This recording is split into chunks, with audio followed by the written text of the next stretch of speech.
हम सब अक्सर कहते हैं बस 1 मिनट, पर कभी सोचा है क्या हो अगर कोई 1 मिनट कभी वापस ही ना आए। आज की कहानी उन्हीं कीमती पलों के बारे में है जो हमारी व्यस्तता में अक्सर कहीं खो जाते हैं। हम सब दिन में न जाने कितनी बार ये शब्द इस्तेमाल करते हैं, है ना? बस 1 मिनट।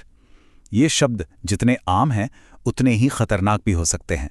तो आइए देखते हैं कि कैसे 1 मिनट की कीमत कभी-कभी जिंदगी भर का पछतावा बन सकती है। तो कहानी शुरू होती है एक बहुत ही आम से सीन से। एक ऐसा सीन जो शायद हम में से कई लोगों के घरों में रोज ही होता होगा। एक नौजवान है आर्यन, जो अपने मोबाइल गेम में पूरी तरह से खोया हुआ है। मतलब वो अपनी ही डिजिटल दुनिया में है, हेडफोन लगे हैं, उंगलियां स्क्रीन पर ऐसे दौड़ रही हैं जैसे बाहर की दुनिया का कोई वजूद ही नहीं है। वो पूरी तरह से बेखबर है। और ठीक उसी वक्त इस डिजिटल शोरगुल के बीच एक बहुत ही धीमी और प्यारी सी आवाज सुनाई देती है। ये उसकी दादी की आवाज है जो उसे बाहर से पुकार रही हैं। और आर्यन स्क्रीन से नजर हटाए बिना ही थोड़ी चिढ़ के साथ जवाब देता है। उस एक पल में उसके लिए उस वर्चुअल दुनिया की जीत से जरूरी और कुछ था ही नहीं। और बस मुंह से निकल गया, बस 1 मिनट। और जरा ये देखिए, एक तरफ आर्यन की डिजिटल दुनिया है और ठीक उसके दरवाजे के बाहर उसकी दादी असल दुनिया का प्यार लेकर खड़ी हैं, हाथ में चाय का कप। एक तरफ स्क्रीन की नकली रोशनी और दूसरी तरफ अपनों का असली स्नेह है। सोचिए, दादी की मांग भी कितनी छोटी सी थी, सिर्फ 1 मिनट। कोई बहुत बड़ी बात नहीं करनी थी, बस थोड़ी सी बात। वो तो बस उसका एक पल मांग रही थी, उसकी कोई जीत या हार नहीं। तो अब कहानी एक ऐसे मोड़ पर आती है जहां हमें ये पता चलता है कि उस 1 मिनट को टालने की असली कीमत क्या होती है। आर्यन के लिए उस लम्हे में गेम के पॉइंट्स खो देना एक असली रिश्ते के पल को खो देने से कहीं ज्यादा बड़ा नुकसान था। और उसने फिर वही वादा दोहरा दिया, बस 1 मिनट। और दादी वो कुछ नहीं कहती, बस चेहरे पर एक हल्की सी मायूसी लिए वहां से चुपचाप चली जाती हैं। वो चाय का कप वो वहीं मेज पर रह जाता है, जैसे किसी छूटे हुए पल की निशानी बन गया हो। तो खैर, वक्त बीतता है, गेम में जीत भी मिल जाती है, लेकिन उस जीत के शोर के ठीक बाद एक अजीब सी खामोशी छा जाती है, जिसमें एक अधूरा वादा गूंजने लगता है। अब ये जो टाइमलाइन है ना, ये साफ साफ दिखाती है कि कैसे वो बस 1 मिनट असल में पूरे 15 मिनट में बदल गया।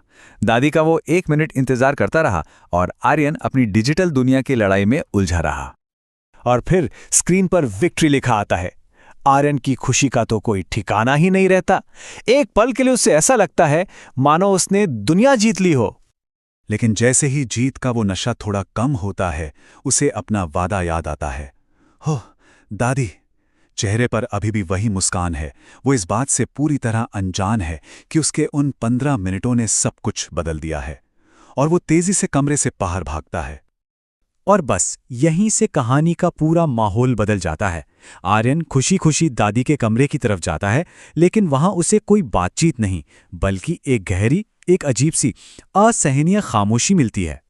उसकी वो एक्साइटेड आवाज उस शांत कमरे में गूंजती है। मैं आ गया, वो कहता है, पर शायद बहुत ज्यादा देर कर दी थी उसने। वो धीरे से पास जाता है, उनके कंधे पर हाथ रखता है, लेकिन कोई हरकत नहीं होती। और ये वो पल है जब एक खुशनुमा एहसास एक भयानक डर में बदलने लगता है। उस कमरे में कुछ था, तो वो थी सिर्फ खामोशी। एक ऐसी खामोशी जिसमें किसी भी चीख से ज्यादा शोर था। आर्यन का चेहरा वो सब कुछ कह रहा था। पहले एक उलझन, फिर गहरा सदमा और आखिर में वो भयानक एहसास कि अब कुछ भी पहले जैसा नहीं हो सकता। देखिए, आर्यन की ये कहानी सिर्फ आर्यन की नहीं है। ये हम सबके लिए एक आईने की तरह है। एक ऐसा सवाल है जो हम सबको खुद से पूछना चाहिए। उसकी टूटी हुई, कांपती हुई आवाज में बस वही शब्द थे, 1 मिनट।